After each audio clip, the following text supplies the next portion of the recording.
자, 시작하겠습니다. 자, 이제 본격적으로 그 1, 2월 진도를 이제 나갈 텐데, 자, 일단 교재는 2019 이민어 전공지리 기본편 이렇게 이제 이 책으로 이제 올해는 나갈 거고, 아마 이것도 내년쯤이면 좀 개정을 좀 해야 되지 않을까 싶습니다.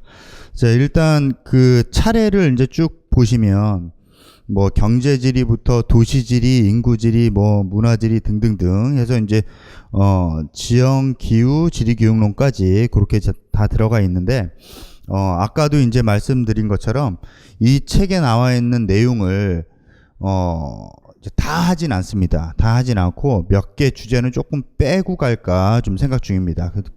그래서 그 빼고 가는 그 주제를 아예 안 다루는 건 아니고 3, 4월 달 그리고 5, 6월 달에 조금 더 이제 그 최신의 자료와 그다음에 최근의 그 내용들을 좀 하려고, 그래서 여기에 나와 있는 내용은 살짝 이제 좀 빼고, 그리고 3, 4, 5, 6월 달에 최신의 자료를, 그리고 최근에 이제 그 내용들을 가지고 그렇게 하려고 생각 중입니다. 그래서 여기 나와 있는 내용은 이제 빼고 가니까 이건 뭐 그냥 안 하는 거 아니냐, 그게 아니라 3, 4, 5, 6월 달에 조금 더 이제 깊게 들어가려고 그렇게 이제 하는 거니까 여기서 이제 안 한다고 해서 아예 빼고 가는 건 아니다.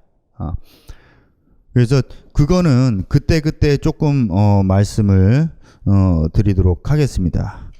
자, 일단 뭐 제일 그 뭐 교재 구성은 뭐 경제지리부터 이렇게 쭉 나와 있는데, 여기에 나와 있는 내용은 기출 문제에서 나왔던 그 주제들을 간략하게 그렇게 이제 좀 정리를 해 놓은 거라서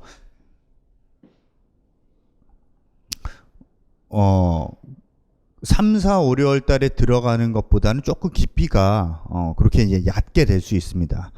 그래서 그렇게 이제 하는 이유가 이제 뭐냐면 1, 2월 달부터 그렇게 깊게 막 들어가게 되면 한 7, 8월 달 이후로는 급격하게 이제 컨디션이 뚝 떨어지고 이제 체력도 뚝 떨어지고 이제 그렇기 때문에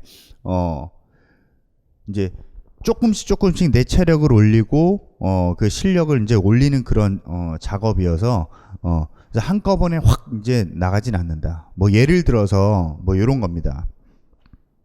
뭐 수영을 이제 배우시는 분들은 아시겠지만, 수영을 이제 처음 막 이제 뭐 배우고 어느 정도 배우고 나서 이제 턴을 이제 이렇게 할 텐데, 그 턴을 이렇게 할 때 처음부터 선수들처럼 그렇게 이제 탁 돌아서 촥 치고 나오고 이제 그렇게 하는 게 아니라 그 레이어드처럼 이렇게 이제 도는 거 연습하고, 이게 되면 돌아서 벽 차고 나오는 거 하고, 그 다음에 그게 어느 정도 숙달이 되면 돌고 벽 차고 몸 돌리고 이제 이런 식으로 이제 하는 거기 때문에 레이어드처럼 그렇게 이제 간다라고 생각을 해주시면 좋을 것 같습니다.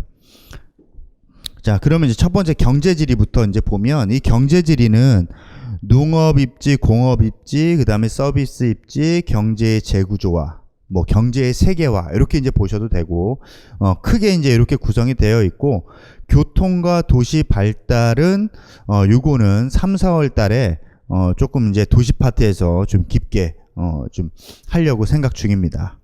그러니까 그 뭐 잠깐 언급은 하고 이제 가겠지만, 이제 아예 이제 빼뜨리는 건 아니니까 그런 거 이제 걱정하지 마시고, 그리고 이제 도시지리 같은 경우에도 사실 이 도시지리 같은 경우에는 인문지리에서는 가장 문제수가 많고, 문제수가 가장 많다는 뜻은 그만큼 중요하고, 그리고 관련된 내용도 이제 많고 학습할 분량이 이제 많다. 그래서 인문지리 파트에서는 사실 이제 도시지리가 거의 이제 꽃이라고 이제 볼 수 있습니다. 그 외에 뭐 인구, 문화, 취락, 뭐 정치 뭐 등등등 여러 가지가 있지만 핵심적인 내용들만 이렇게 좀 뽑아서 그렇게 이제 가도록 하겠습니다. 지형학부터 이제 지리교육론까지는 이제 5, 6월 달에 그렇게 이제 조금 더 심층적인 내용으로 그렇게 이제 들어갈 거고, 자, 그러면 이제 농업 입지론부터 들어가겠습니다. 자, 이 농업 입지론은 아까도 이제 좀 말씀드렸다시피 제목을 좀 먼저 보셔라. 제목. 그래서 농업적 토지 이용에 영향을 미치는 요인들, 이런 이제 제목을 달아놨는데, 이 농업적 토지 이용에 영향을 미치는 요인들을 보면 자연적인 요소도 있고 농작물의 특성도 있고 문화적인 요소도 있고 생산 체제와 관련된 내용도 있고 경제적인 요소도 있다. 그래서 농업적 토지 이용에 미치는 요인들을 보면 이렇게 여러 가지가 쭉 나와 있는데, 이것들을 보면 이것들을 전체적으로 뭐 중요도가 다 똑같은 게 아니라 이 중에서도 중요도가 높은 게 있다. 높은 게 있다. 이거를 혼자 공부하면 절대 파악을 할 수가 없습니다. 그래서 학원 강의에 좀 도움을 받으시는 게 좋다라고 이제 말씀을 드린 거고, 그 농업적 토지 이용에 영향을 미치는 요인들 중에 그럼 내가 조금 더 이렇게 좀 치중을 해서 봐야 될 부분이 도대체 이제 어딘가. 뭐 자연적 요소도 중요하고 다 중요하지만 이 중에서 가장 중요한 거는 이게 아닌가 싶습니다. 생산 체제와 관련된 거, 그다음에 경제적인 요소와 관련된 거. 왜냐하면 최근에 농업적 토지 이용 같은 경우에는 이거에 훨씬 더 영향을 좀 많이 받기 때문에 그렇습니다. 과거에는 그러니까 기술이 발달하기 전에는 그 자연이 허락한 그 뭐 범위 안에서만, 그러니까 기온과 강수, 토양 등 여러 가지 이 자연적 요소에 거의 이제 그 범위 안에서만 농업이 이루어졌다면, 최근에는 기술이 발달하면서 이런 것들의 중요도는 상대적으로 줄어들었습니다. 농작물의 특성과 문화적인 요소도 마찬가지 상대적으로 이제 줄어들었기 때문에 최근엔 생산 체제와 경제적인 요소. 근데 이 생산 체제도 가만히 보면 이제 교재 뭐라고 이제 정리가 되어 있는, 세 개로 이제 정리가 되어 있는데, 뭐 자급농이냐 아니면 기업농이냐 아니면 사회주의적 협업농이냐, 이렇게 이제 구분이 되어 있는데, 그럼 이 중에서도 가장 중요한 게 뭐냐면 바로 얘입니다. 왜냐하면 얘가 이제 기업농이라고 이제 부르면 그 앞에는 항상 어떤 말이 생략이 되어 있냐면, 얘는 항상 상업적으로 이용이 되는구나. 상업적으로 이제 이용이 되는 게 가장 지금 최근 농업의 현대 추세이기 때문에, 그래서 농업적 토지 이용에 영향을 미친 요인들을 보면 이 생산 체제와 경제적인 요소에 조금 더 치중을 해서 보시는 게 좋다. 과거에 객관식이었을 때는 얘도 선택지에 들어가 있었는데, 이게 서답형으로 바뀌고 나서부터는 이 과거보다는 지금 현재 어떻게 이루어지고 있느냐가, 특히 이 농업지론 파트에서는 이게 가장 중요하다. 첫 번째, 농업적 토지 이용에 영향을 미치는 요인들, 이 중에서는 내가 관심을 갖고 봐야 될 부분이 생산 체제, 그 중에서도 상업적 기업농, 이거하고 경제적인 요소, 요거에 조금 더 치중을 둬서 보는 게 유리하다. 이게 현대 추세이기 때문에 그렇습니다. 자, 그러면 이제 여기에서 이런 것들 이제 하나하나 좀 살펴보고 이제 가겠습니다. 자, 여기 이제 그림이 좀 보이실 텐데, 이 그림은 거기 뭐 자연적 요인에 따른 경작의 최적 한계 모형 뭐 이제 이렇게 나와 있습니다. 이 그림이 의미하는 바가 도대체 뭐냐? 이 그림이 의미하는 바가 도대체 뭐냐? 자연적인 요소가 농업에 영향을 미치는데, 너무 덥거나 너무 춥거나 비가 너무 안 오거나 비가 너무 많이 오거나 이런 데서는 농업이 잘 이루어지지 않는다. 잘 이루어지지 않는다. 그러니까 적당하게 기온도 있어야 되고 적당하게 강수도 있어야 되고 그래서 얘는 기온과 강수에 따라서 최적지가 어딘지를 나타낸 것이고 그리고 이 최적지에서부터 거리가 멀어질수록 수확량이 감소한다. 그럼 수확량을 늘리려면 어떻게 해야 되냐? 생산비를 더 늘려야 된다. 이 그림이 의미하는 바가 이제 요런 내용입니다. 그 위에 보면 뭐 그 2011학년도 기출에 이제 보시면 자연적 조건 가운데 가장 큰 제약 요소가 기온, 강수, 토양인데 그 중에서도 기온, 강수는 현대 기술로 극복을 할 수가 있다. 그리고 토양도 극복을 할 수가 있더라. 뭐 비닐하우스나 관계시설이나 여러 가지 비료를 이제 사용을 하면 자연적 요소는 이제 극복을 할 수가 있다. 이게 이제 객관식에서 한번 출제가 이제 됐었던 내용이고 그거를 이해를 하려면 이 그림 하나로 딱 보시면 될 것 같습니다. 너무 기온이 높거나 너무 기온이 낮거나 비가 너무 많이 오거나 비가 너무 적게 오면 농사 짓기가 힘들구나. 그래서 이게 적당하게 이제 구성이 되는 게 최적지인데 그런 최적지에서 거리가 멀어지면서 수확량이 이제 감소하는구나. 그러면 수확량을 증가시키기 위해서는 생산비를 더 투입을 할 수밖에 없다. 이런 내용으로 이 그림을 이해하시면 될 것 같습니다. 자, 그 다음에 두 번째는 뭐냐면 농작물의 특성이나 문화적 요소와 관련된 건데 그 경제지리학 책에 보면은 뭐 작물의 가치와 비용에 영향을 미치는 질적 요인 그래서 여러 가지 내용들을 이제 쭉 뭐 얘기를 좀 해놓고 그래서 작물의 내재적인 생산성이 그 농사에 영향을 농업적 토지 유형에 영향을 미치더라. 그래서 그 내용이 어떻게 설명이 되어 있냐면 동일한 자연 조건 하에서는 야채가 단위 면적당 더 많은 양을 생산할 수 있다. 그러니까 수요가 충분하면 야채 재배가 경제적이다. 그러니까 작물 자체의 그런 이제 특성 때문에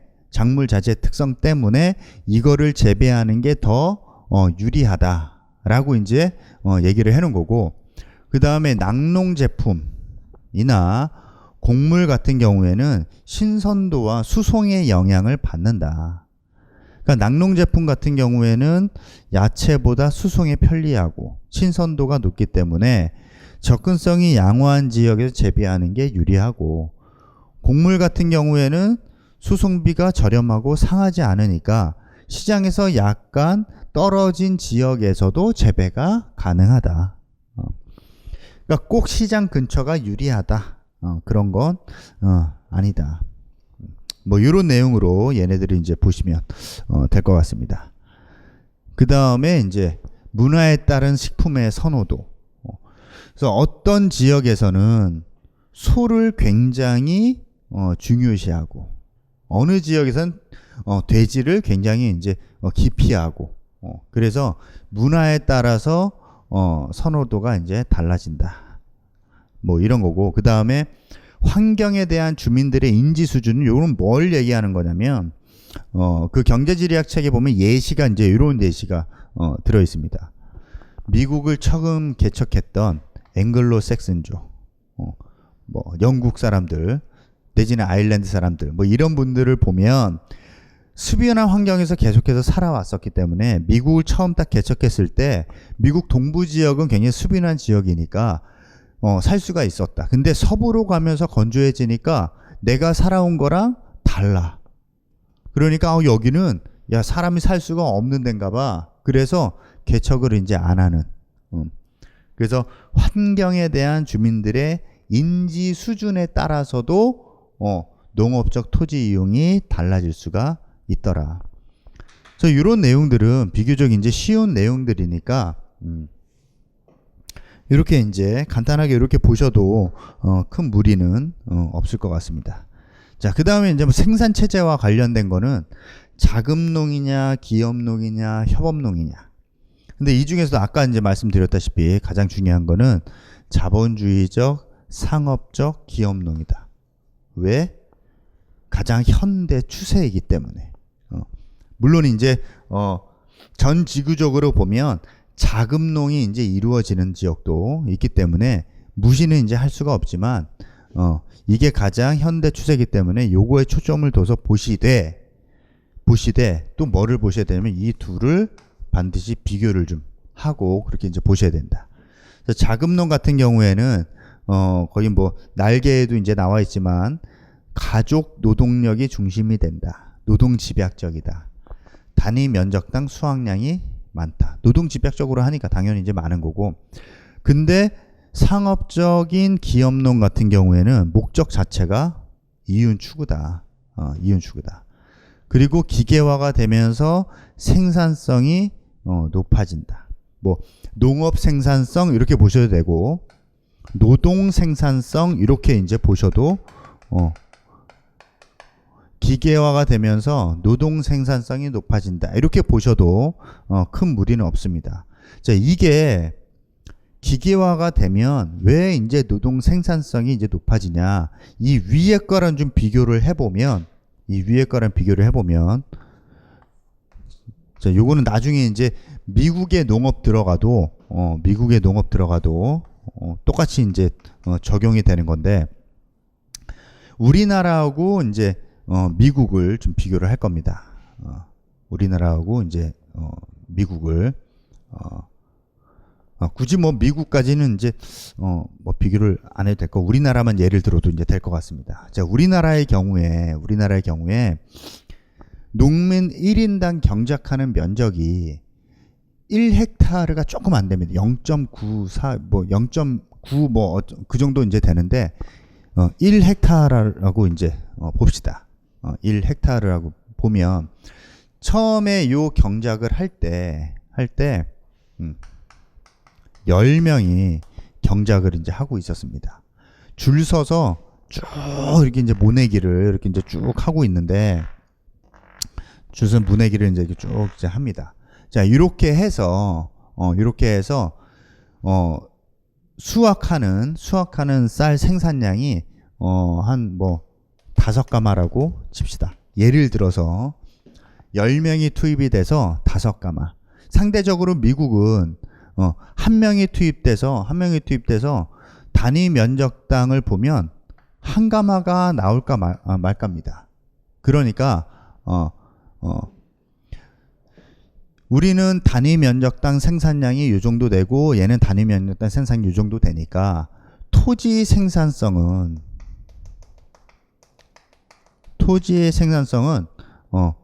우리나라가 이제 많은 거.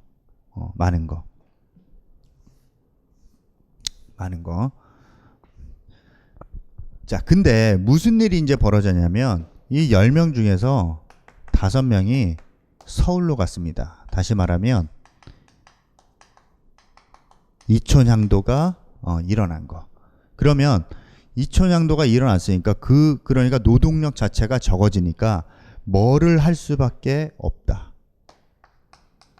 기계를 들여올 수밖에 없다.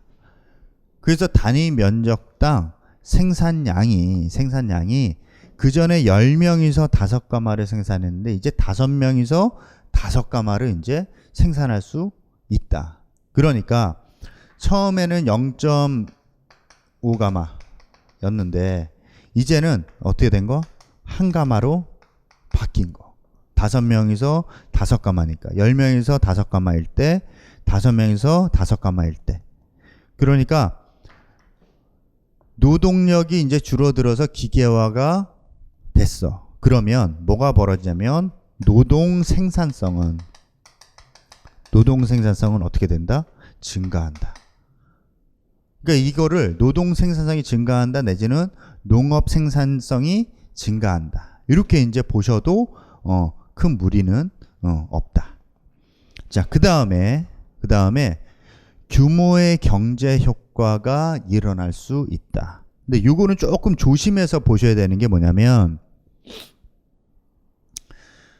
농업에서 토지는 이렇게 한정이 되어 있기 때문에 규모의 경제 효과가 과연 농업에서 이렇게 이제 일어날 수 있겠느냐. 그래서 요거는 이제 밑에 좀 더 경제적인 요소에서도 이제 나오는 얘기지만 경제학 관점에서는 농업에서는 규모의 경제 효과가 나오기는 힘들다. 근데 규모의 경제 효과라는 게 투입량을 이제 많이 해서 생산량이 이제 늘어나게 되고 그에 따라서 평균 비용이 이제 감소하는 그런 내용이니까 규모의 경제 이 용어의 관점에서는 충분히 일어날 수 있지만 실제적으로는 일어나기가 좀 힘들다. 아무튼 이제 우리는 경제학을 하는 게 아니기 때문에 농업 입지 차원에서 본다면 규모의 경제 효과도 충분히 일어날 수 있다. 어떻게? 생산부터 유통 소비 단계의 수직적 통합을 이루어서 보통 공업 내지 기업에만 이제 통하는 건데 이게 농업에서도 수직적 통합이라는 게 적용이 되면 규모의 경제 효과도 충분히 일어날 수 있다. 이렇게 이제 이해하시면 될 것 같습니다. 그 다음에 사회주의적 협업론 같은 경우에는 지금까지 시험 문제에서 언급된 적도 없고 앞으로도 언급될 가능성이 없다. 그러니까 얘네들은 그냥 넘어가셔도 될 것 같습니다. 자, 그 다음에 이제 경제적인 요인. 그 중에서도 이제 규모의 경제. 이 규모의 경제는 좀 전에 이제 말씀드렸던 것처럼 경제학에서는 별로 이제 농업에서는 일어나지 않는다. 의견이 좀 분분하지만 왜냐하면 토지가 이제 한정이 되어 있기 때문에 투입되는 규모가 이제 한정이 될 수 있다. 그래서 이제 그런 측면에서 봤을 때는 이루어지지 않을 가능성이 있지만 농업 입지론 측면에서 그러니까 우리 쪽으로 지리 쪽으로 이제 들어오면 경지 면적이 넓은 지역이 있다. 그런 경지 면적이 넓으면 생산량 자체가 이제 많아지고 그러면 평균 비용은 줄어들 수가 있더라. 그러니까 이런 측면에서 봤을 때는 규모의 경제가 충분히 이제 일어날 수 있지 않나. 요거는 경제학 측면이랑 조금 이제 다른 측면이니까 그렇게 이제 이해를 하시고 자, 그 다음에 농업 생산의 지역 특화를 조장하는 효과. 특히 여기에서 요 지역 특화, 요 지역 특화를 조장하는 효과가 나타난다. 이게 이제 어떤 개념이냐면 거기 이제 나와 있는 내용은 지역의 특화도는 비교 우위 개념에 보다 확실시 된다. 이게 이제 2011학년도 선택지에 나왔었던 내용인데 요 내용을 가만히 보시면 최대 이윤을 얻을 수 있는 지점으로부터 외곽으로 멀어짐에 따라서 외곽으로 멀어지면서 순소득이 감소한다. 왜냐하면 그에 대한 생산비 내지는 운송비가 더 들어갈 수 있으니까. 생산비 내지는 운송비가 더 많이 이제 투입이 될 수가 있다. 그러니까 경제적 관점에서는 특정 작물의 한계 구역이 설정이 되더라. 그러니까 요 지점까지만 재배를 하고 그 지점을 넘어가서는 재배를 하지 않는 그런 한계 구역이 이제 설정이 된다. 그래서 이 한계 지역에서는 수익성이 높은 작물로 전환이 되더라.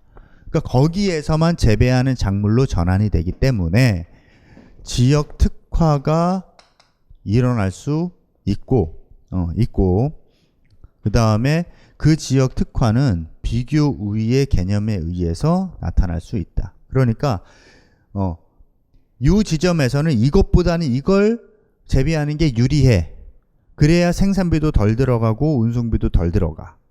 그래서 요거를 재배하게 되고 이 지역에서는 이 지역에서는 같은 작물을 재배하는 게 아니라 이 지역에 맞는, 그러니까 생산비도 덜 들어가고 운송비도 덜 들어가는, 대신에 수익성은 상대적으로 높은 그런 작물을 재배할 수밖에 없다.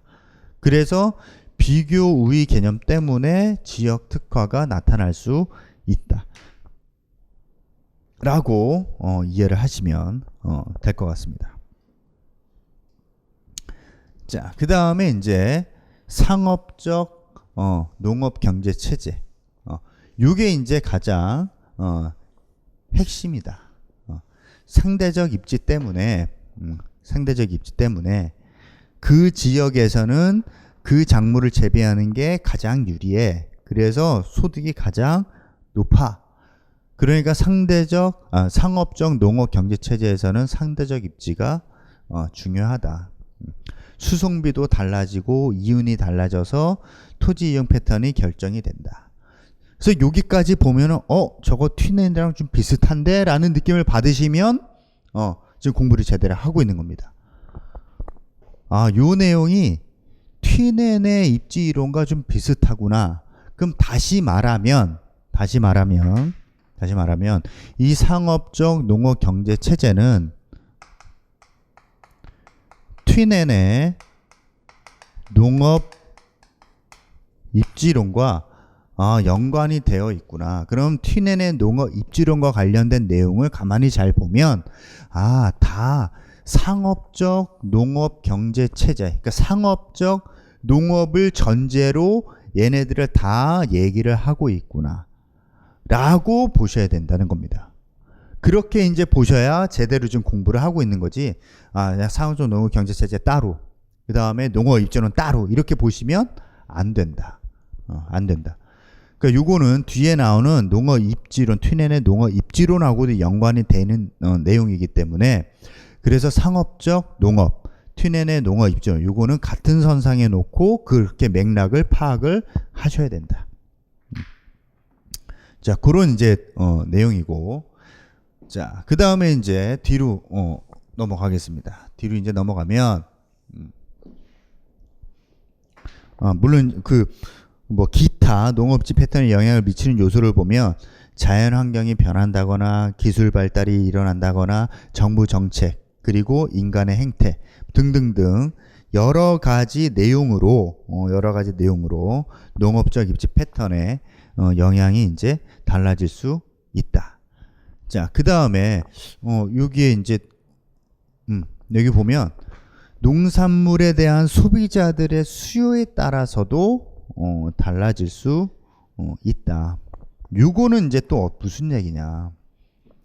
소비자들의 수요에 따라서 최적 한계 지역의 범위가 달라진다. 자, 요거는 이제 무슨 얘기냐면 사람들이 예를 들어서 육류에 대한 수요가 높아졌다. 그러면 사람들이 고기를 많이 먹고 싶어 하니 고기가 그만큼 많이 필요할 거고, 그러면 가축 사육도 그만큼 많이 돼야 될 거고, 그러면 그 전에 이루어지고 있던 작물 재배 지역은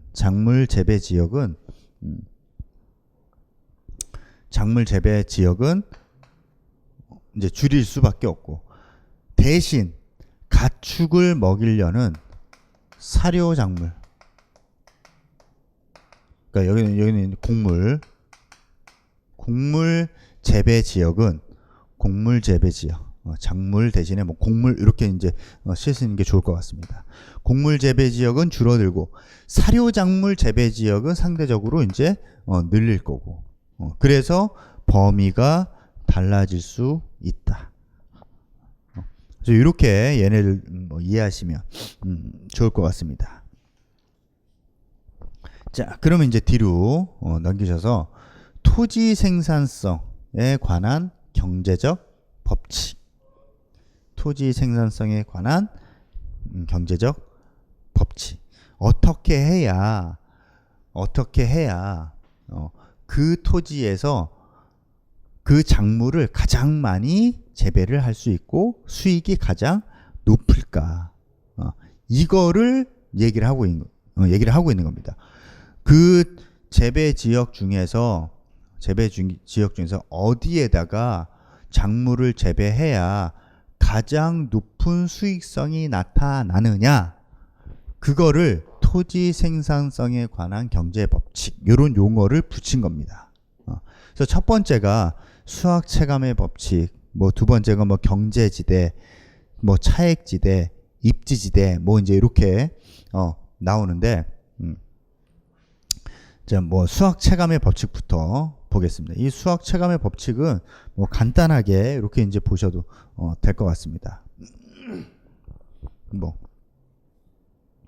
고정된 토지에 노동을 추가적으로 투입하면 노동의 한계 생산물은 지속적으로 감소한다. 그러니까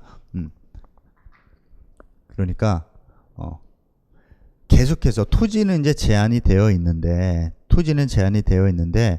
두 사람이서 이제 경작을 하다가 이렇게 네 사람이서 경작을 하고 8사람이서 이제 경작을 하고 이렇게 계속해서 투입량을 계속해서 늘려버리면 제한된 토지에 노동자를 계속해서 이제 투입을 하면 총 생산물은 증가. 그런데 노동자 1인당 뭐 생산액은 한계 생산물은 감소하게 된다. 그러니까 어느 정도 노동력을 투입을 하면 할수록 투입을 하면 전체 생산량은 늘어나지만 그 선을 넘어가 버리면 그 다음부터는 계속해서 생산물이 감소하게 된다. 그래서 거기 이제 보면 수학 체감의 법칙, 그래서 그 체감이란 말은 차례대로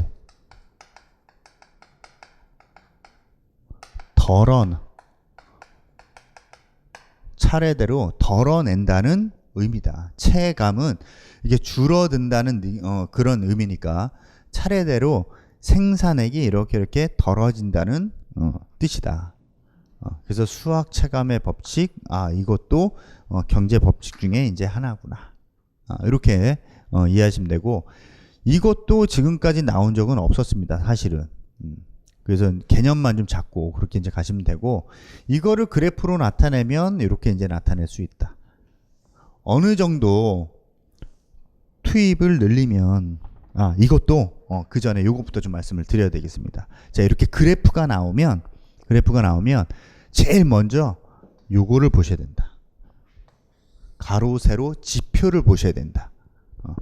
그래서 그거를 보면 이 그래프가 의미하는 게 대충 뭔지 그 경향을 알아낼 수가 있다.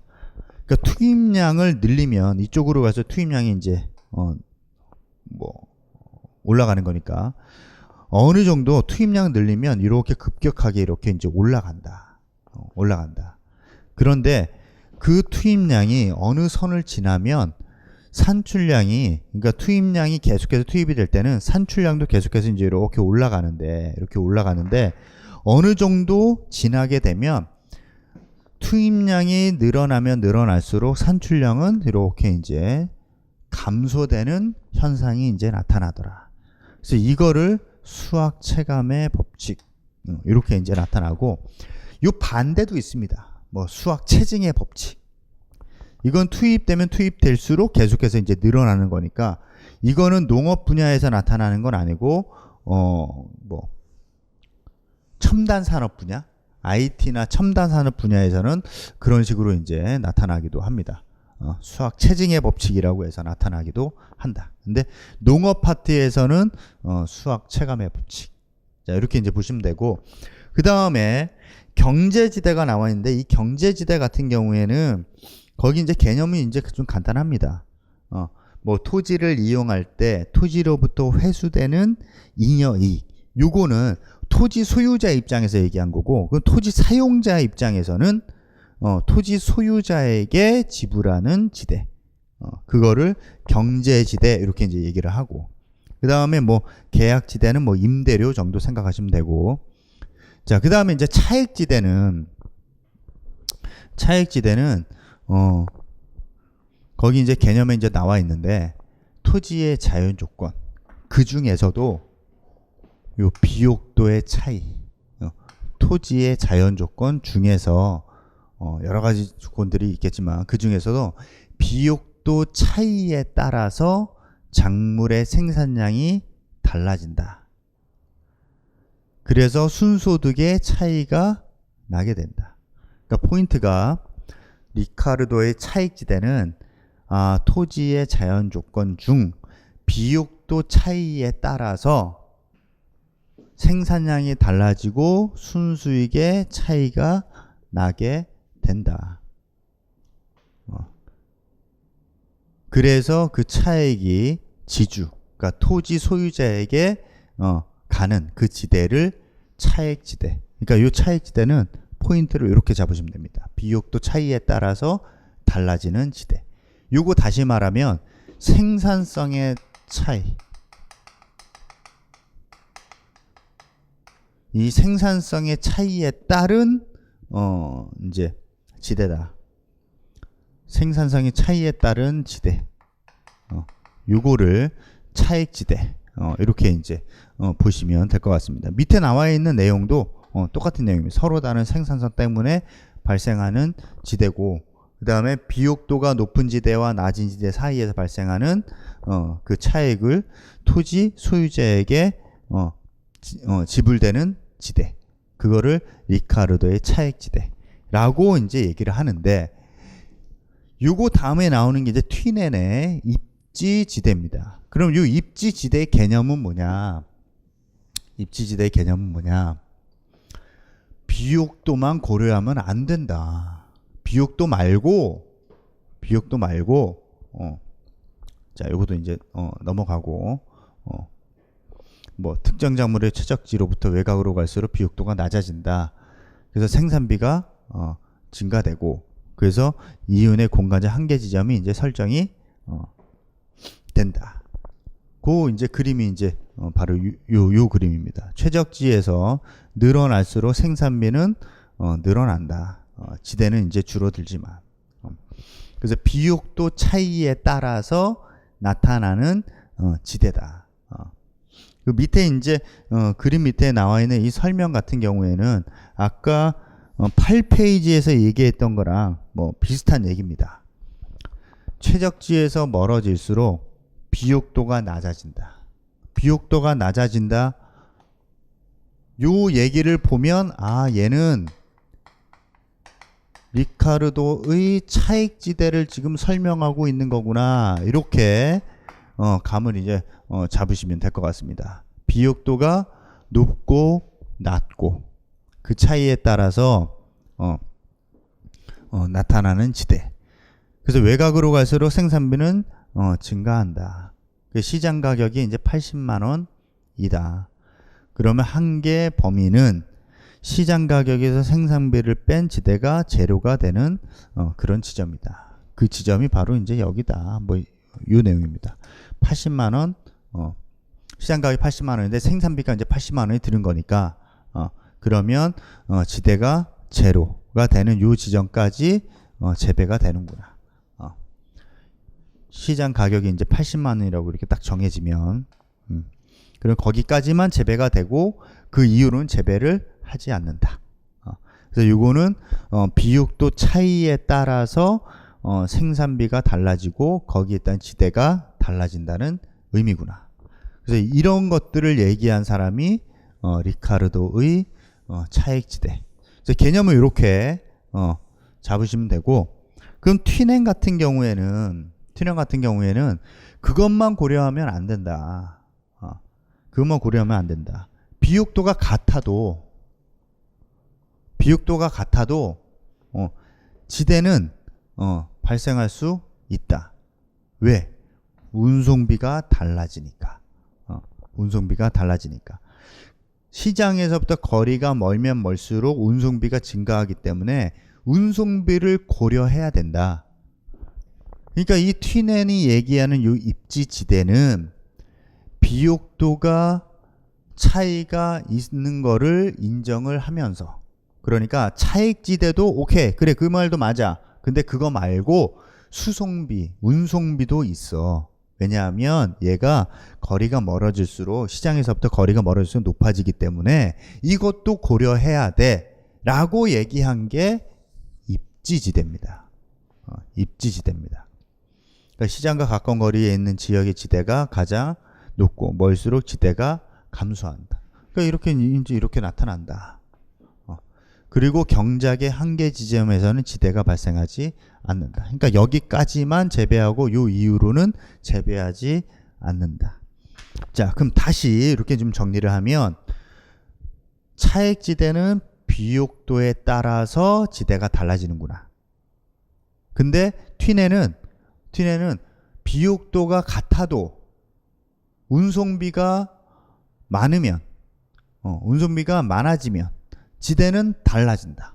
그러니까 도시에 가까운, 그러니까 운송비가 안 드는 지역일수록 지대가 높다. 그 개념이 입지지대다. 좀 정리가 되셨는지 모르겠습니다.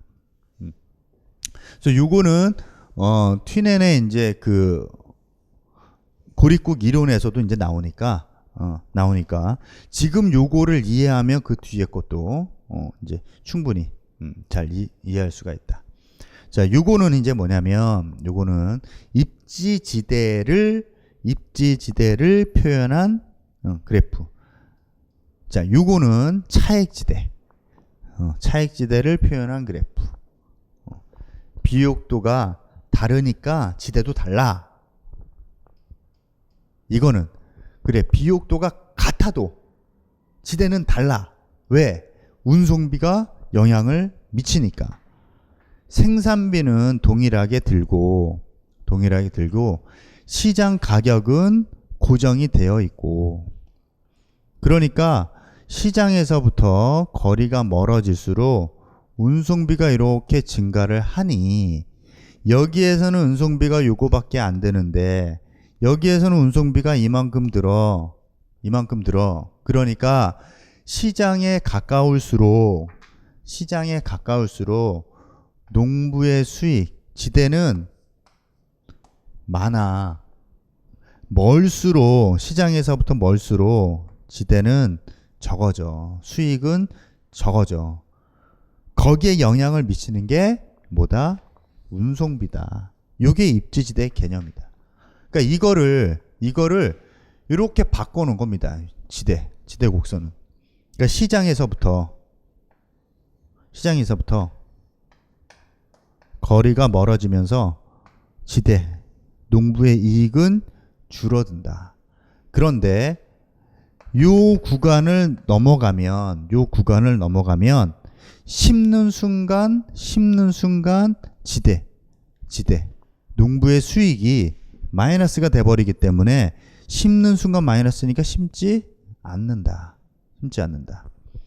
그러니까 여기까지 재배를 하게 되는 재배 한계 지역. 요게 이제 작년에 시험 문제 출제가 된 부분입니다. 이거를 뭐라고 하느냐? 경작의 한계 지점 이렇게 봐도 되고 재배 한계 지점 이렇게 이제 봐도 되고. 그러니까 차액지대하고 입지지대의 차이 정도를 체크를 좀 해두시면 좋을 것 같습니다.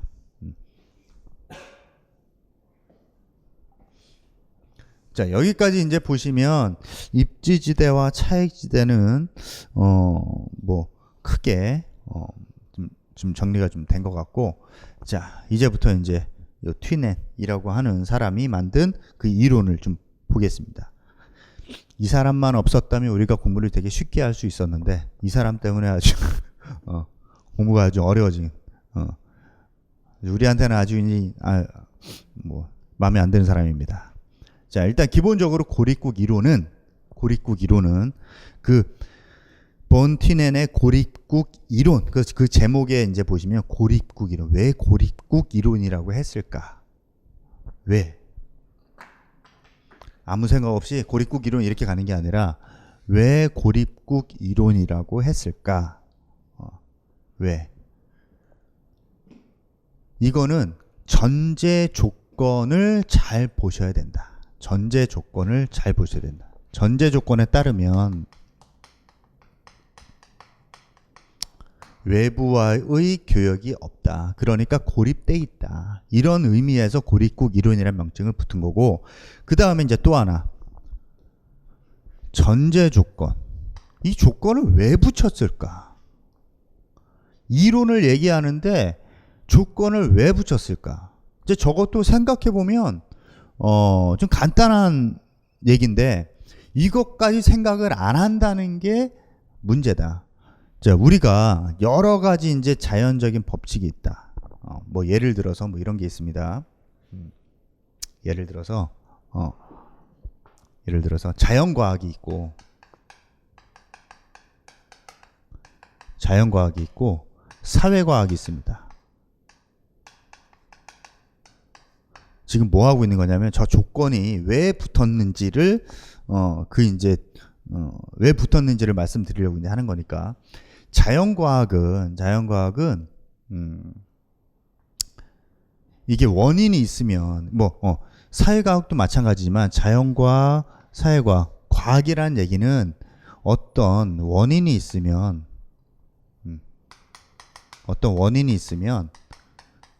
결과가 나오는 게 이제 과학인데, 그 중에서도 이제 자연과학 같은 경우에는 얘는 조건이 없다. 왜냐하면 예를 들어서 이거 생각해 보시면 됩니다. 만유인력의 법칙.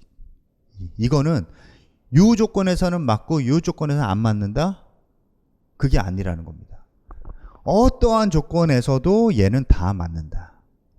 그게 자연과학의 특징이고, 사회과학은 뭐냐면 얘는 조건을 반드시 달아줘야 된다. 이 조건을 달지 않으면 이론 자체가 성립을 하기가 힘들다. 그러니까 이 조건을 달아줘야 이 조건에서는 요게 이제 맞는. 그래서 이론적으로 이제 설명이 가능하기 때문에 그래서 조건을 달아줘야 된다. 얘는.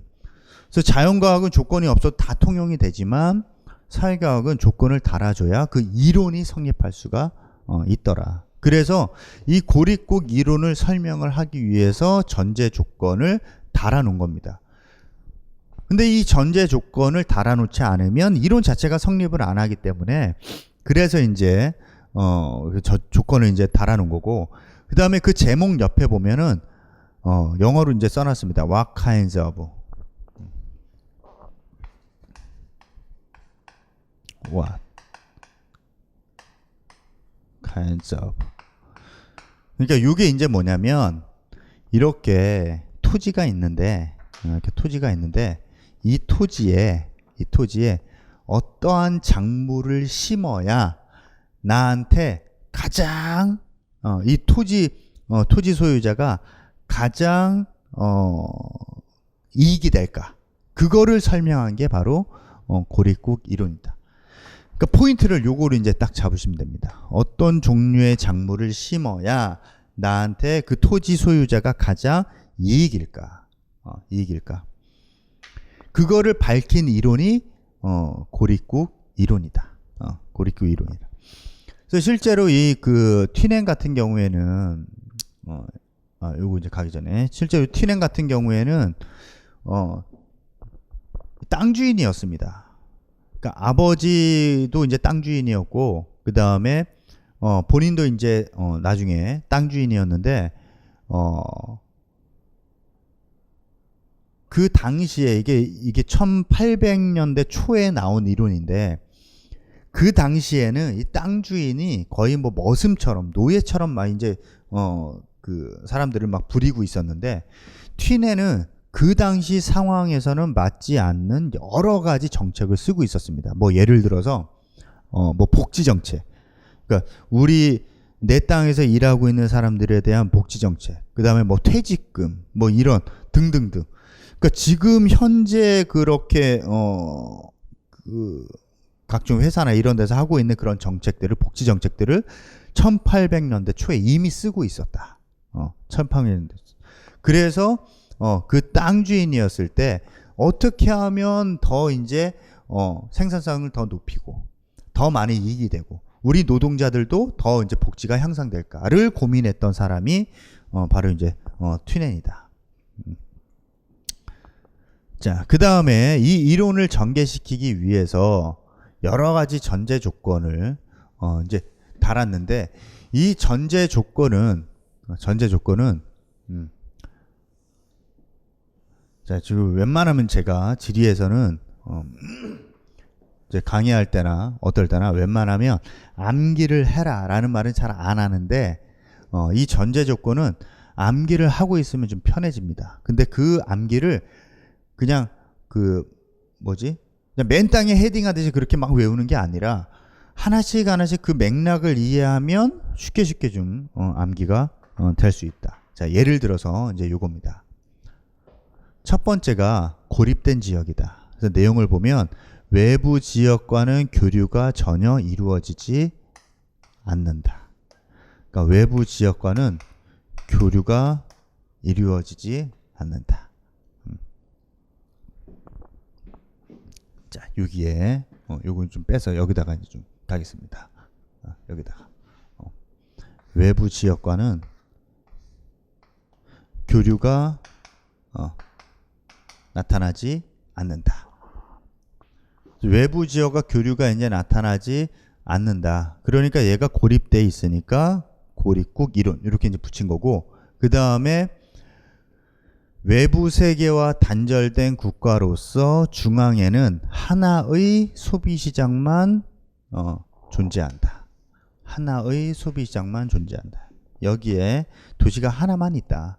여기에서 가격도 결정이 되고, 가격이 결정되면 변동은 일어나지 않는다. 변동이 일어나면 또 이제 이론이 달라지니까.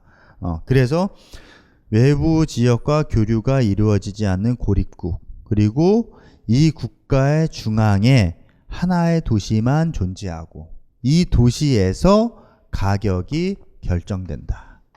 이 도시에서 가격이 결정된다. 자, 여기까지 따라오셨습니까? 자, 그 다음에 이 도시에서 모든 농산물이 판매된다. 이 도시에서 모든 농산물이 판매가 된다. 자, 여기까지. 자, 그 다음에 자, 이 국가는 전체적으로 자연 환경이 동일하다. 이걸 해석을 잘 하셔야 됩니다. 자연 환경이 동일하다는 뜻은 이 국가에 있는 이 국가는 다 평지로 이루어져 있고 비옥도가 다 똑같고, 그러니까 지형 조건, 기후 조건이 다 동일하다. 다 동일하다. 평지로 이루어져 있고 비옥도도 똑같고 지형적으로 똑같고 기후적으로 똑같고, 똑같이 수변하면 수변하고 건조하면 건조하고, 누구는 수변하고 누구는 건조하고, 그게 아니라 자연환경이 다 똑같다. 그럼 얘가 이제 똑같다는 얘기는, 다시 말하면 자연환경이 동일해. 그럼 평지나 비옥도, 지형기후 다 똑같아. 그럼 이것들이 의미하는 게 뭐냐면 생산비 차이가 나타난다, 안 나타난다? 차이가 나타나지 않는다. 생산비 차이가 나타나지 않는다. 생산비 차이가 나타나지 않는다는 얘기는 운송비도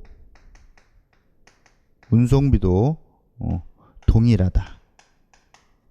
그리고 뭐 여러 가지 이제 기술 수준이나 이런 것들도 다 이제 동일하다. 뭐 등등등 다 똑같다. 뭐 이런 이제 의미가 이제 되는 거고, 그 다음에 교통 조건은 우마차 하나밖에 없다. 우마차 이제 하나밖에 없고, 운송비는 거리에 비례한다. 자, 우마차 하나밖에 없고, 여기에서 멀어질수록, 도시에서 이렇게 멀어질수록 운송비는 증가한다. 도시에서 멀어질수록 운송비는 증가한다. 운송할 수 있는 수단은 우마차 하나밖에 없다. 우마차 하나밖에 없고 도시에서 멀어질수록 운송비는 증가한다. 그리고 농부는 합리적인 경제인이다. 합리적인 경제인이다.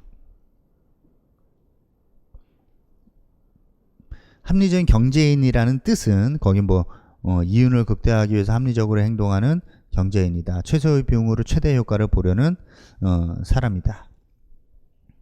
그렇게 이제 나타나는데 사실 이제 이 중에서 거리가 우마차 하나밖에 없고 도시에서 거리가 멀어질수록 운송비가 증가한다.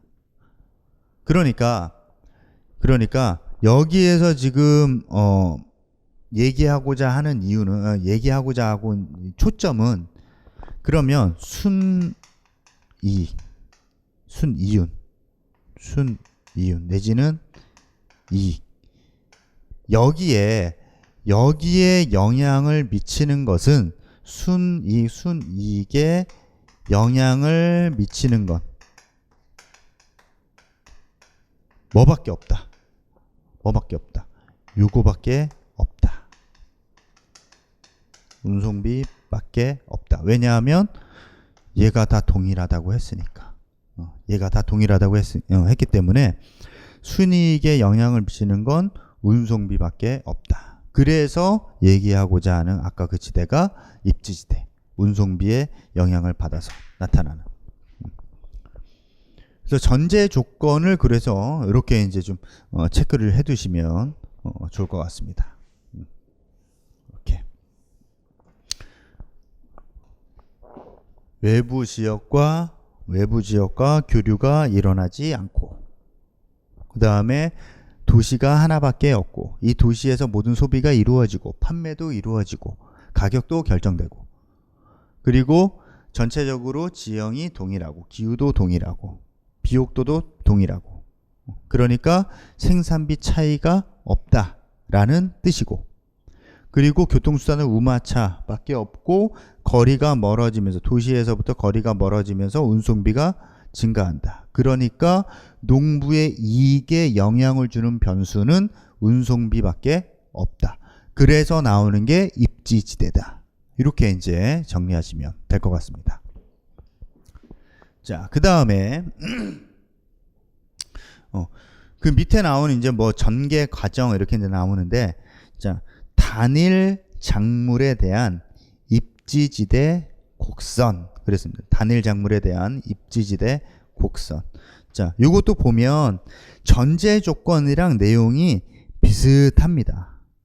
전제 조건이랑 생산비가 일정하고, 그 다음에 수송비는 시장에서부터 멀어질수록 증가하고, 그래서 입지지대는 감소한다. 거기서 말한 지대는 입지지대를 얘기하는 거고, 그 다음에 시장으로부터 거리가 멀어지면서 이윤이 감소한다. 왜냐하면 수송비가 많이 드니까.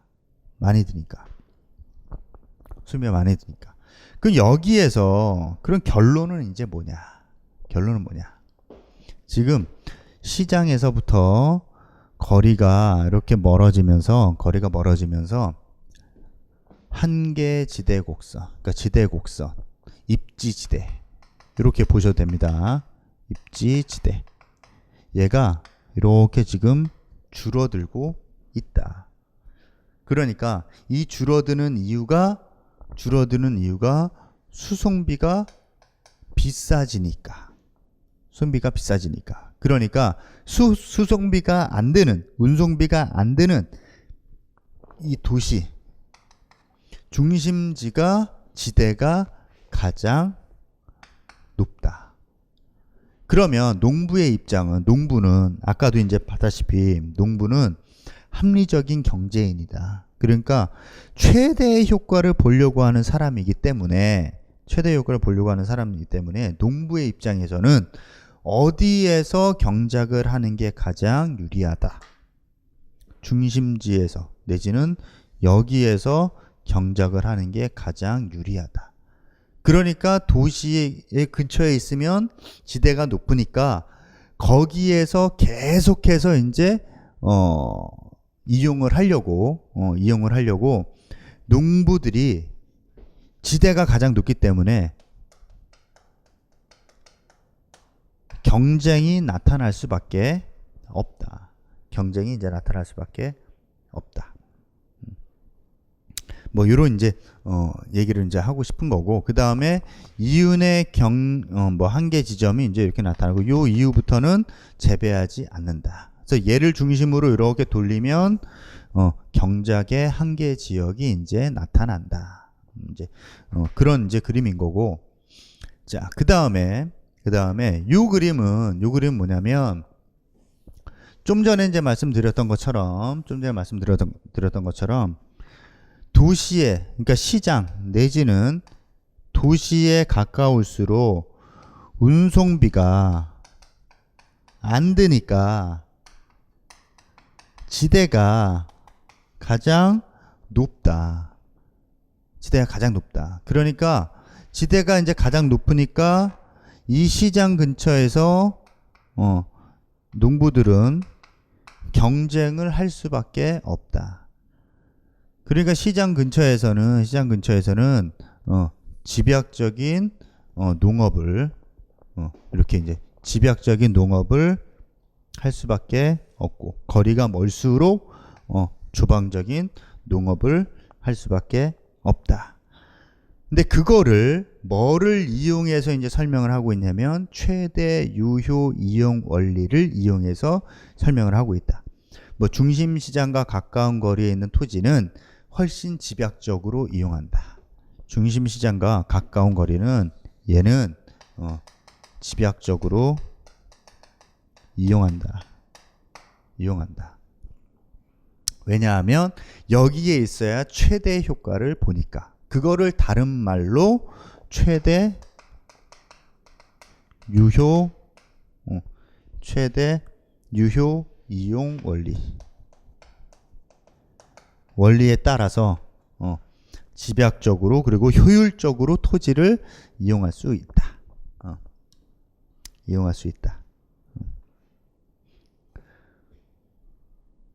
자, 그러니까 이제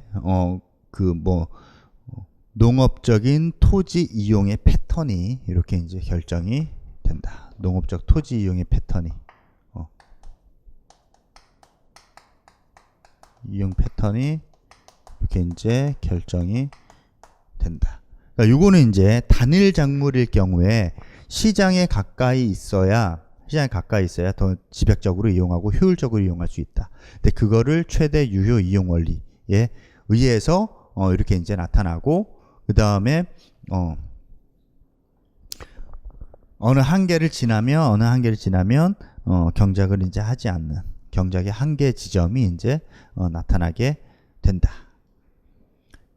자, 이렇게 이제 보시면 되고, 자, 그 다음에 요거는 뭐냐면, 그럼 지금까지 얘기한 거는 단일 작물이었는데, 그 여러 개의 작물이 겹칠 때는, 경쟁을 할 때는 무슨 일이 벌어지느냐?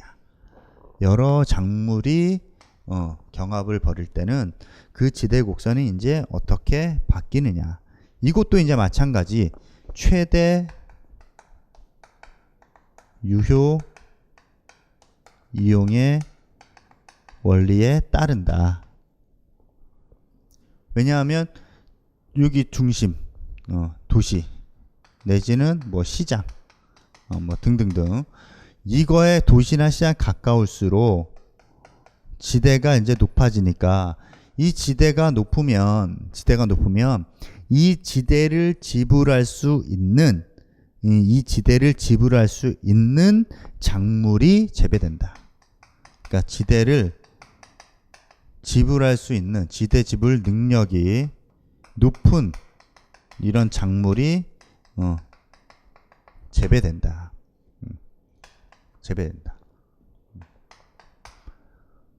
그러니까 여기에서 이제 보면 우유, 감자, 쌀, 뭐 등등등 이렇게 이제 나오는데, 이런 작물들이 경합을 벌일 때는 지대 지불 능력이 가장 높은 작물이 시장이나 도시 근처, 그리고 멀수록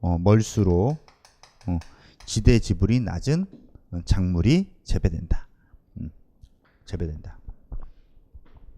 자, 요게 이제 여러 뭐 작물의 경합에 따른 그런 이제 지대 곡선 이렇게 이제 보시면 될 것 같습니다. 자, 그 다음에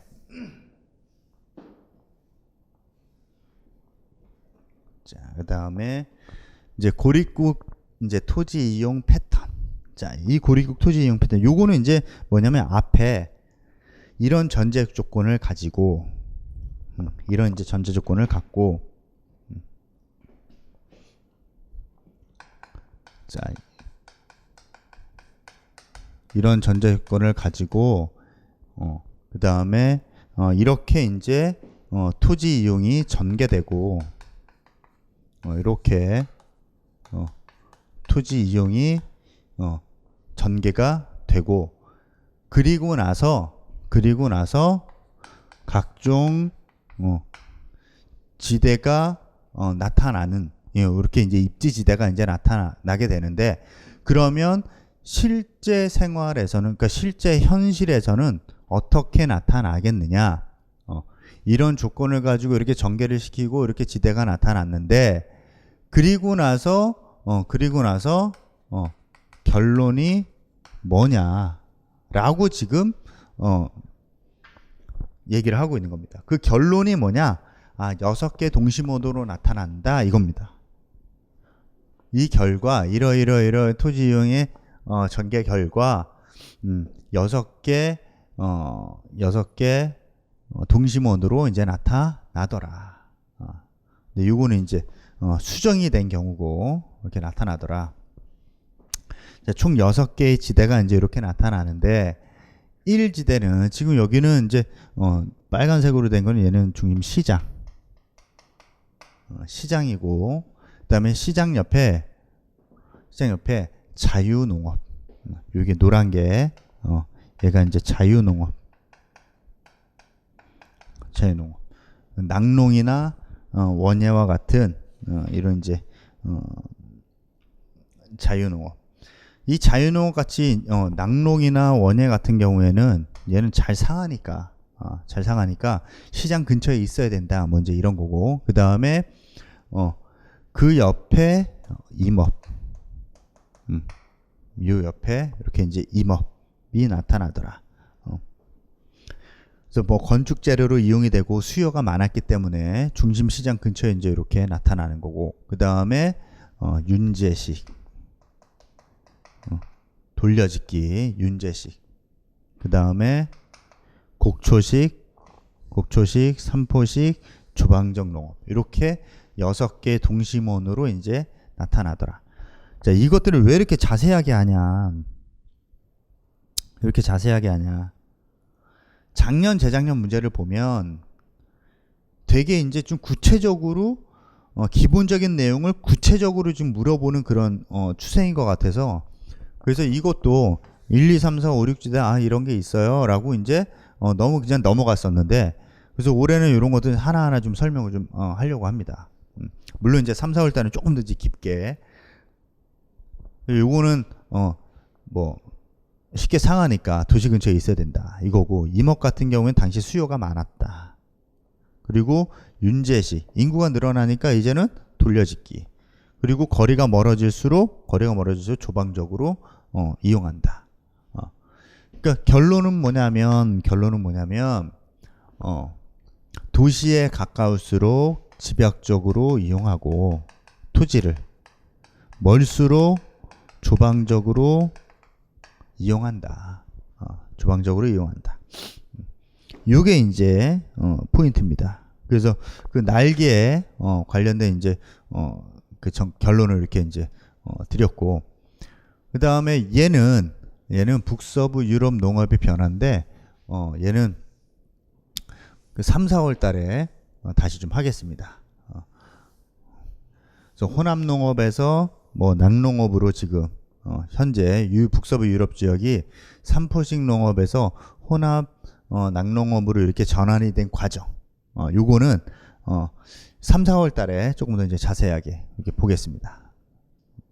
자, 그 다음에 이제 수정 모델인데 이 수정 모델 같은 경우에는 포인트가 이겁니다. 전제 조건을 변화시킨 것.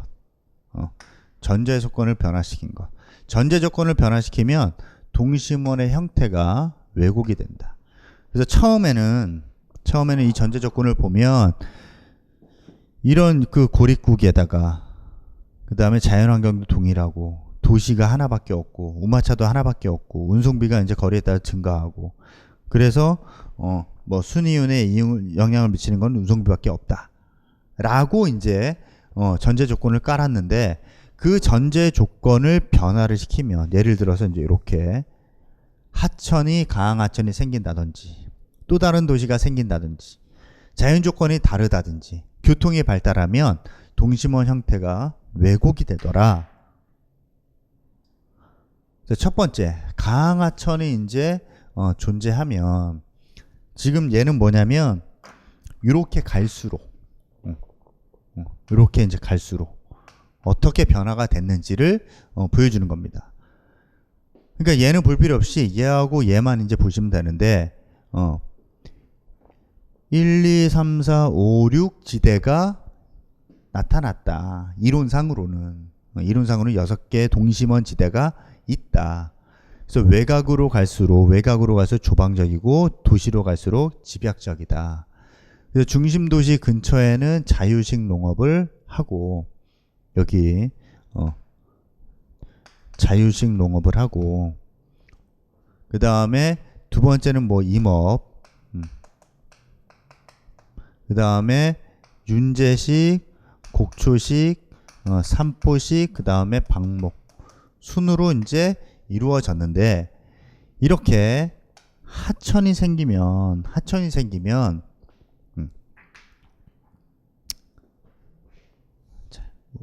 여기에 자 이렇게 이제 하천이 생기면 무슨 일이 이제 벌어지겠느냐 요거를 이제 보자 이겁니다. 자 일단 자유식 농업은 그대로 이제 존재를 한다. 자유식 농업은 말 그대로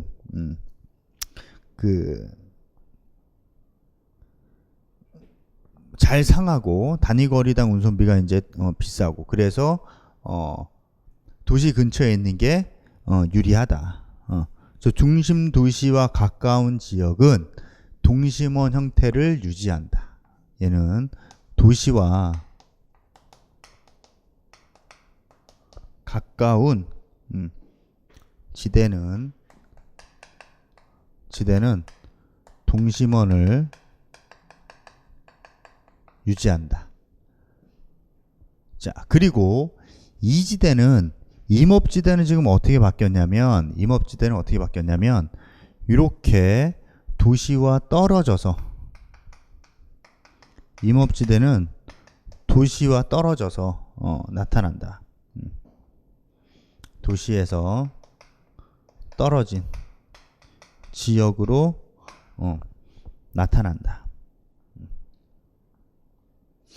왜냐하면 이 가항하천이 생기면 이 하천을 따라서 멀리 이제 이동을 하는데 이 멀리 떨어진 이렇게 이제 멀리 이제 떨어진 이유가 얘는 이제 운송비가 이제 저렴해지니까 멀리까지 이렇게 이제 나타날 수 있고 자, 그 다음에 이 목재 생산 지역 같은 경우에는 집약도가 높은 작물로 변화된다.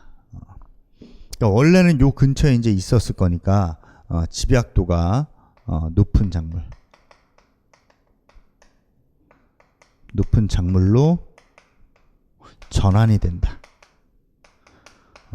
집약도가 높은 작물로 이제 전환이 된다. 자, 이렇게 이제 바뀐다.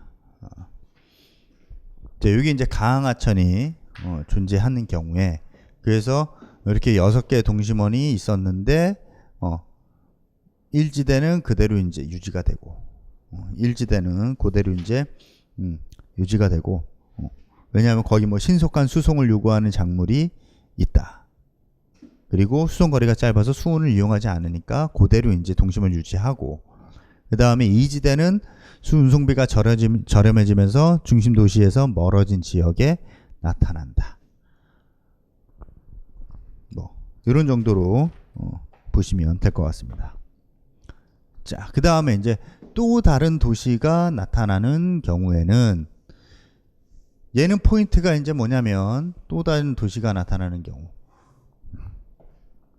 그러니까 이 강하천이 존재한다. 이런 땅이 어딨냐 이거지 지금은. 이런 땅이 어딨냐. 이렇게 하천이 있는 경우도 있고 교통이 발달한 경우도 있으니까 강하천이 이제 있는 경우에는 동심원은 이렇게 왜곡이 되고 그 다음에 도시가 하나만 있는 데가 어딨냐. 그러니까 또 다른 도시가 생긴 경우에는 어떻게 바뀌겠느냐. 요거는 이제 포인트가 요겁니다. 포인트가 인구 규모에 의해서 결정이 된다. 인구 규모에 의해서.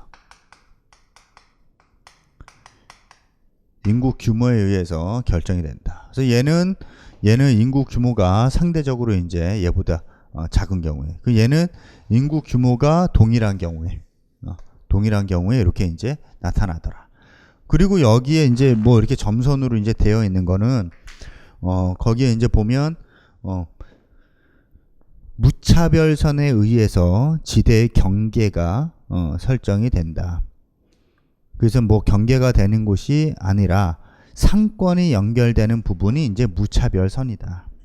상권이 연결된 이 지대를 이렇게 이제 실제 경계가 아니라 상권이 연결되는 게 바로 이제 무차별선이다. 그래서 이거는 우리가 더 깊게 안 들어가셔도 되는 게 얘는 뭐 경제학에서 주로 이제 나오는 개념이어서 이 정도로만 하셔도 충분합니다.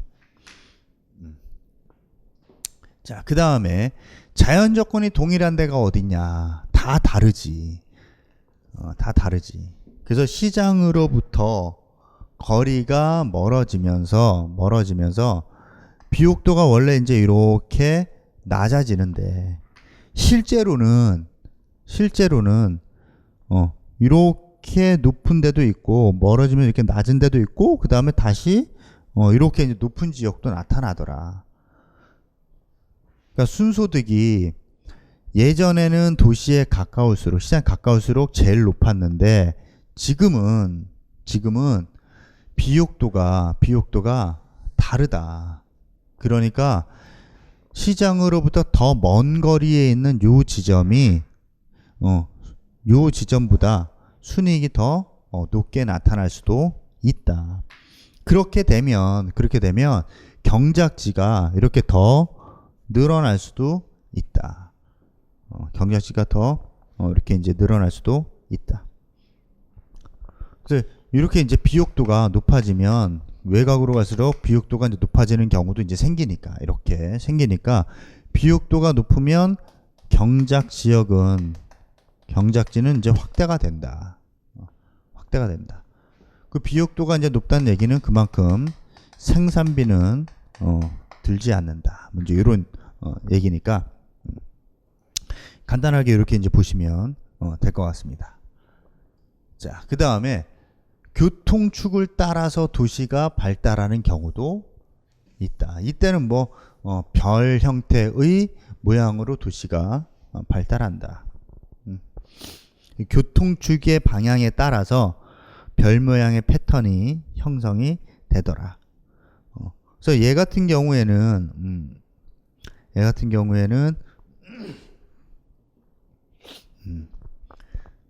교통이 우마차 하나만 있었고 거리에 따라서 운송비가 증가한다는데 우마차를 하는 데도 없고 그 다음에 우마차가 하나인 데가 어디냐. 그래서 교통이 이제 이렇게 도로망이 발달하는 경우에는 별 형태로 동심원의 형태가 이렇게 왜곡이 된다. 그런 개념이고.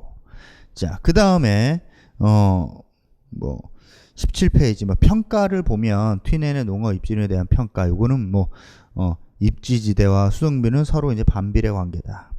그러니까 도시로 갈수록 지대는 높고 수송비는 싸고. 근데 왜 거리가 멀어지면서 지대는 낮아지고 수송비는 높고. 이제 그런 내용으로 다 이제 이루어져 있으니까 뭐 참고로 이제 쭉 보시면 되고. 자, 그 다음에 이런 토지 이용 패턴에 변화가 일어난다. 그 전에는 도시가 이제 도시로부터 멀어지면서 지대가 이제 이렇게 반비례 형태로 이제 나타났는데 그 전에는 이제 요거였는데 얘가 변화가 될 수도 있다. 변화가 될 수도 있다. 예를 들어서 얘가 이제 이렇게 변화가 된 경우에는 어떤 경우냐? 수요가 증가하거나 시장 가격이 상승하거나 그러면 여기였다가 얘가 이제 이렇게 그 수요가 증가하고 가격이 이제 상승하니까 경작 지역도 여기였었는데 더 바깥쪽으로 늘어날 수 있다.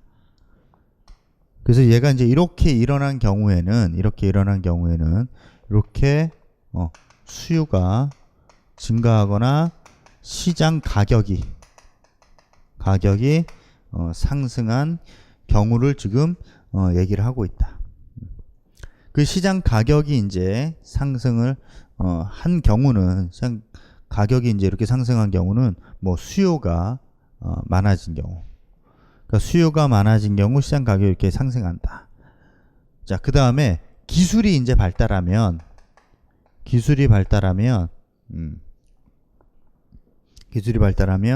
생산비가 이제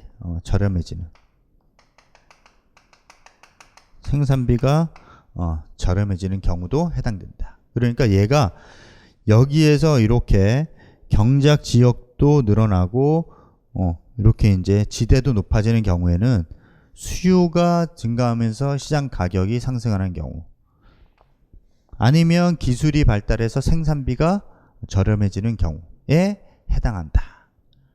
이렇게 보시면 되고, 그 다음에 얘는 여기였는데 시장 가격은 변하지 않고 뭐만 늘어난 경우, 재배 지역만 이렇게 이제 늘어난 경우다. 이렇게 늘어난 경우. 그 재배 지역이 이렇게 늘어난 경우에는 운송비가 저렴해지는 경우에는 재배 지역이 이렇게 확대될 수 있다. 이런 거고. 자, 그 다음에 지금 얘 같은 경우에는 원래 요거였는데 경작 지역은 그대로고 그 다음에 지대만 이렇게 이제 확대가 된 경우, 이렇게 이제 바뀌는 경우, 지대만 확대가 된 경우, 그럼 얘는 이제 여기였다가 이렇게 올라왔으니까 수요가 증가해서 시장 가격이 상승한 경우. 근데 요거는 이제 잘 보셔야 되는 게, 수요가 이제 수송비는 변하지 않고 수요만 증가한 경우에는 이렇게 바뀌는데, 얘는 하나를 더 보셔야 됩니다. 그게 이제 뭐냐면, 수요가 증가를 하게 되면 시장 가격이 상승하고, 또는 얘가 이제 이렇게 올라가게 되면 얘도 이제 늘어나기 때문에 향후에는 경작 지역도 확대가 될 가능성이 높다. 그리고 또 하나 요런 측면이 이제 하나가 있고, 요런 측면이 하나가 있고, 또 하나 이제 뭐가 있냐면, 얘가 이제 이렇게 확대가 됐다는 얘기는 시장과 가까울수록, 시장에 가까울수록 지대가 높다라는 것을 의미하고 있다. 그러니까 가하고 나는 대충 이제 이해가 되는데, 다는 의미가 두 가지가 더 들어가 있다. 하나는 시장에 가까울수록 지대가 높아진다. 그거 하나 하고, 그 다음에 이후에 얘가 이렇게 늘어날 가능성이 있다. 여기까지 이제 보시면 될 것 같습니다. 자, 밑에 나오는 내용은, 똑같은 내용인데, 같은 내용인데 그림만 조금 다른 거를 갖고 온 겁니다. 같은 내용인데 지금 얘가 기준인데, 지금 얘를 기준으로 봅시다. 얘가 지금 기준인데 얘가 지금 이렇게 확대가 됐다는 얘기는 시장 가격이 상승한 경우, 그리고 생산비가 줄어든 경우, 그럴 경우에는 얘가 이제 이렇게 경작지도 이렇게 이제 확대가 되고, 근데 반대로 얘가 이제 이렇게 내려갔다는 얘기는 시장 가격도 이제 낮아지고 생산비는 더 많이 드는 경우에는 이렇게 지대 곡선이 이렇게 바뀐다. 그러니까 더 경작지는 줄어들 수 있다. 얘가 이렇게 이제 바뀌는 경우, 이렇게 바뀌는 경우. 그리고 얘는 뭐냐면 얘가 이제 이렇게 재배 지역이 확대됐다? 그럼 운송비가 저렴해지는 경우. 얘는 재배 지역이 축소됐다? 얘는 재배 지역이 이렇게 축소됐다? 그러면 운송비가 증가한 경우. 그러니까 운송비가 증가한 경우는 재배 지역이 감소하는 거고, 운송비가 증가한 경우에는 재배 지역이 상승한 경우다. 그래서 앞에 있는 그림이랑 이제 똑같은 그림이기 때문에 이런 정도 내용도 쉽게 좀 이해가 되실 것 같습니다. 자, 그 다음에 이 튀넨의 이론을 그럼 실질적으로 한번 찾아보자. 그 실질적으로 찾은 게 바로 이제 이 세 개입니다. 유럽과 미국과 우루과이. 자, 그 다음에 이제 유럽부터 이제 보면, 유럽 같은 경우에는 어느 정도 튀넨의 이론이 낮아지고, 어느 정도 튀넨의 이론이 맞다. 여기가 핵심 지역인데, 핵심 지역으로부터 이렇게 멀수록 집약도가 떨어진다. 이렇게 이제 핵심 지역, 뭐 북해 주변, 뭐 이제 이런 지역을 핵심이라고 이제 했으면, 얘가 이제 멀어질수록 집약도가 낮아진다. 근데 이 집약도 같은 경우에는, 여기서 얘기하는 이 집약도는 이 유럽 지역에서 재배되는 8개의 작물의 생산량의 평균을 지금 얘기하는 겁니다. 유럽 지역에서 재배되는 작물, 8개 작물의 평균, 뭐 감자, 옥수수 뭐 등등등 이런 8개 작물의 평균 생산량이 외곽으로 갈수록 이렇게 줄어들고 있다라는 거를 지금 얘기를 하고 있는 거고, 자, 그 다음에 미국의 경우에는 이건 저 뒤에도 이제 나오긴 하지만, 미국의 경우에는 적지적작의 농업 형태다. 그러니까 그 지역에 가장 알맞은 적합한 작물을 재배하는 게 미국의 이제 농업 형태. 자, 그 개념을 머릿속에 이제 두고 이제 보시면, 뭐 유사점을 보면 뭐 튀네 동부에서 서부로 갈수록 이어지는 농업 지역의 배열은 유사하게 나타난다.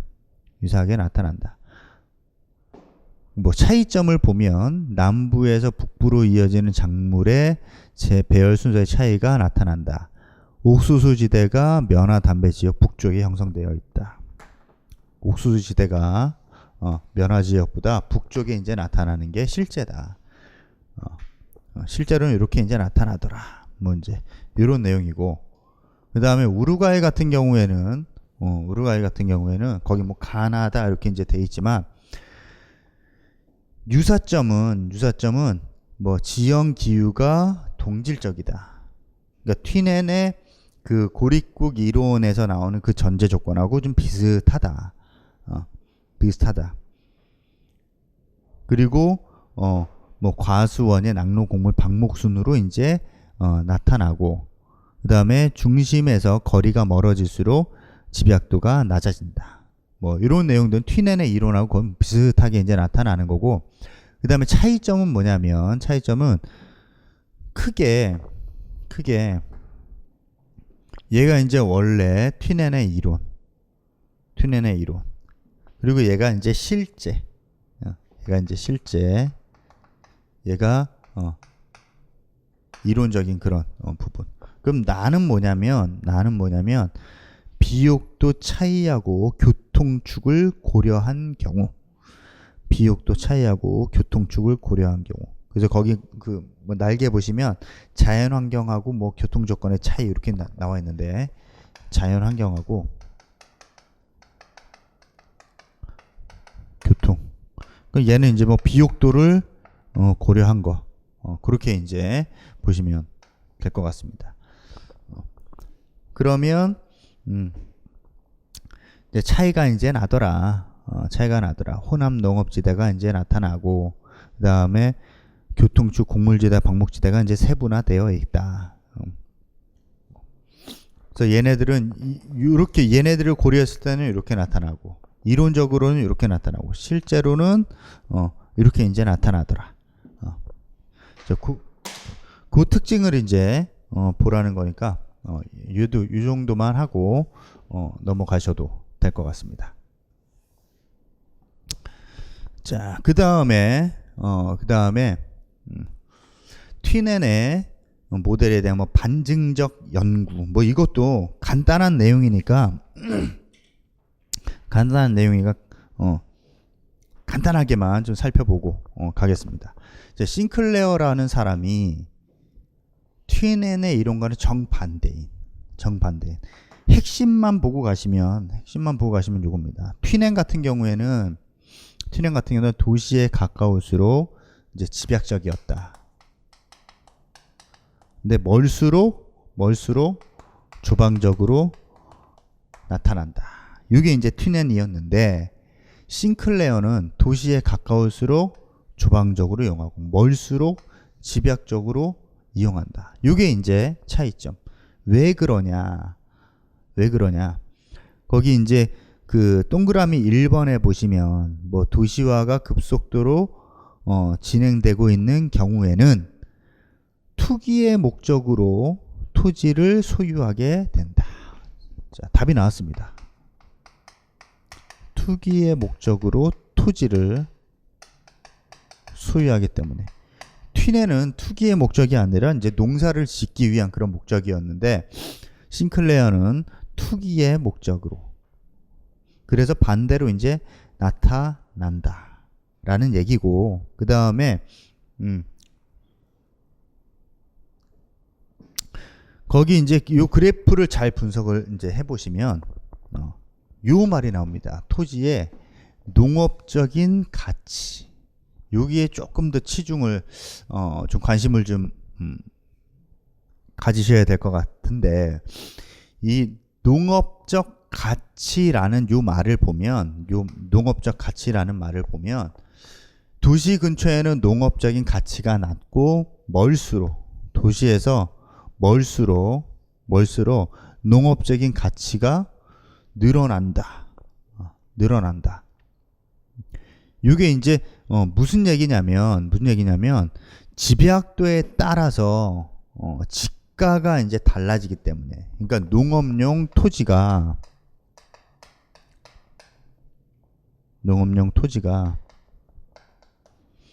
그러니까 농사를 짓기 위한 이 농업용 토지가, 이 토지의 지가가, 농업의 집약도에 따라서 달라진다.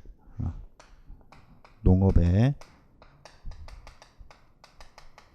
집약도에 따라 달라짐.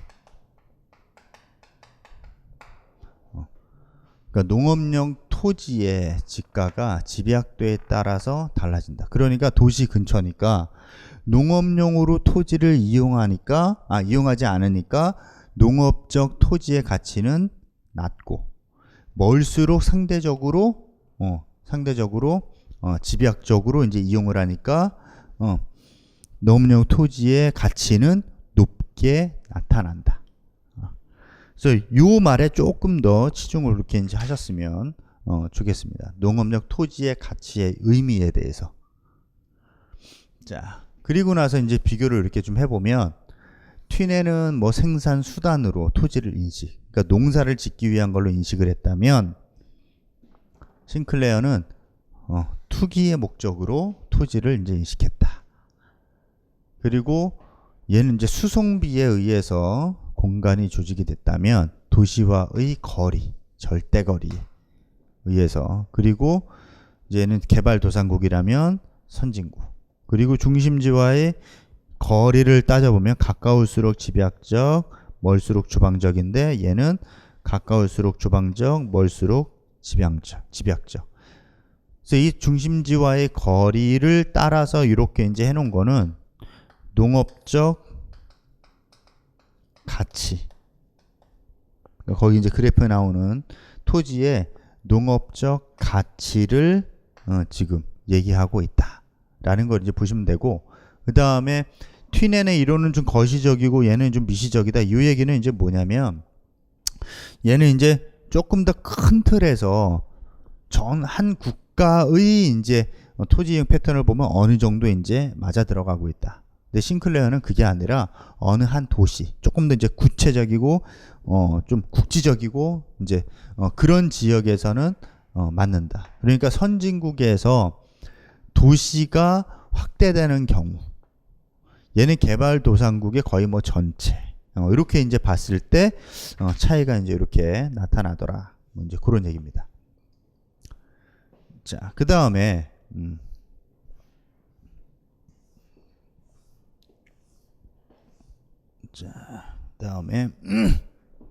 뭐 농민의 행태와 농업 입지, 요건데 요것도 전제 조건을 변화시킨 거. 요것도 전제 조건을 변화시킨 거. 경제인이라고 했는데 이제 경제인이 아니라 농부는 경제인이 아니다. 오히려 만족자다. 만족자다. 그런 개념으로 얘를 보시면 될 것 같습니다. 그래서 거기 뭐 만족자고 이제 경제인이었는데 경제인이 아니라 만족자다. 그래서 완전한 정보를 갖고 있는 경제인이었는데 불완전 정보를 갖고 있는 만족자다. 그리고 제한된 합리적 행태. 그 다음에 뭐 비경제적 목적을 추구하는 합리적 행태. 그러니까 꼭 돈을 많이 벌려고 하는 그런 게 목적이 아니다. 그리고 우연치 않게 그냥 거기에 들어가 있는 경우. 그리고 제한된 합리적 행태. 제한된 합리적 행태 같은 경우에는 개인 능력에 이제 한계가 돼 있기 때문에, 그러니까 완전한 정보를 갖고 있지 않기 때문에 그 경제인이 내리는, 농부가 내리는 결정은 항상 합리적이지 않다라는 의미를 갖고 있다. 그러니까 개인의 이제 정보 능력에 한계가 있으니까, 불완전 정보를 갖고 있는 한계가 있으니까 항상 합리적인 결정을 내리는 것 아니다. 그러니까 합리적이긴 합리적인데 그게 이제 제한이 되어 있다. 그 의미로 이제 보시면 될 것 같습니다. 이거 이제 똑같은 내용이고, 자, 그 다음에 뒤로 넘겨 보시면 뭐 게임 이론 뭐 이런 게 나옵니다. 근데 그 게임 이론은 생각보다 좀 의미를 보면 되게 간단합니다. 거기 이제 아프리카의 가나라는 국가를 예를 들어서 이제 보면 어느 1년 동안 습윤한 해가 있고 어떤 1년은 건조한 해가 있다. 근데 습윤한 해일 경우에는 얌 같은 경우에는 한 82% 정도가 이제 그러니까 100개 중에 82개가 습윤한 해에 얌이 수확이 되는데, 건조한 해는 얌이 11개밖에 안 된다. 옥수수는 61개, 뭐 건조한 해는 49개, 뭐 이런 식으로 이제 보면 얌 같은 경우에는 습윤한 해에 82개, 그러니까 습윤한 해에 이렇게 수확을 하고 할 수 있는데, 매년 습윤한 게 아니라 어떤 해에는 건조하고 이제 그러니까 올해는 습윤할 거야. 그리고 이제 얌을 이렇게 이제 배팅을 하면 그게 잘 맞아 떨어지면 뭐 대박이 나는 건데, 아니면 완전히 이제 망하는 거고. 근데 기장 같은 경우에는 습윤한 해나 건조한 해나 그 차이가 가장 적으니까 가장 안정적으로 수확을 할 수 있는 작물이다. 그러니까 얌은 투기적 작물이고 기장은 안정된 작물이다. 그렇게 이제 얘기를 하는 거고, 그래서 이제 그 농사 전략을 어떻게 이제 해야 되냐. 베팅보다는 안정적으로 가는 게 좋다. 그래서 이제 기장을 그렇게 이제 심는 게 유리하다라고 지금 생각을 하고 있는 겁니다. 그게 이제 그 뭐 행태와 농업 입지와 관련된 그런 내용이고, 자 그럼 잠깐 쉬었다가 세계 농업 체계는 잠깐 쉬었다가 가도록 하겠습니다.